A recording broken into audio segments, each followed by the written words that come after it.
ఎడతెరిపి లేకుండా కురుస్తున్న భారీ వర్షాలకు సంగారెడ్డి జిల్లా పుల్కల్ మండలం సింగూర్ జలాశయం జలకలను సంతరించుకుంటోంది. ఈ ప్రాజెక్టులోకి జోరుగా వరద నీరు వచ్చి చేరుతుంది. ఈ ప్రాజెక్టు పూర్తి సామర్థ్యం 29.91 టీఎంసీలు కాగా సోమవారం మధ్యాహ్నం వరకు ప్రాజెక్టులో 18.640 టీఎంసీలకు చేరుకుంది. ఎగువ ప్రాంతాల్లో కురుస్తున్న వర్షాలకు 20,679 క్యూసెక్కుల వరద నీరు వచ్చి చేరుతున్నట్లు ప్రాజెక్టు అధికారులు తెలిపారు. దీంతో రైతులు సంతోషం వ్యక్తం చేస్తున్నారు. సంగారెడ్డి జిల్లాలోని అతిపెద్ద ప్రాజెక్టు అయిన సింగూరు జలాశయం గత 3 రోజులుగా కురుస్తున్న భారీ వర్షాలతో నిండుకుండలా మారుతోంది. ఈ వర్షంలో ఇలాగే కొనసాగితే ప్రాజెక్టు పూర్తి స్థాయిలో నిండే అవకాశం ఉందని అధికారులు చెబుతున్నారు. ప్రాజెక్టుకు దిగువన ఉన్న గ్రామాల ప్రజలు అప్రమత్తంగా ఉండాలని, ప్రజలు నీటిని చూడడానికి డ్యాం వద్దకు, మత్స్యకారులు చేపల వేటకు వెళ్లకూడదని ఇరిగేషన్ అధికారులతో పాటు పోలీసులు హెచ్చరిస్తున్నారు.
కట్టపొడితో ఒక లైట్ అన్న అది అడుగు సార్ కట్ నీకు తెలుసు, నువ్వు నాకు అడిగే కన్నా.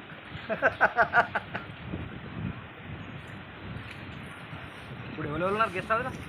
గెస్ట్ హౌస్లో అందరు గెస్ట్ హౌస్లో ఉన్నారు. అందరు పాత రామసారి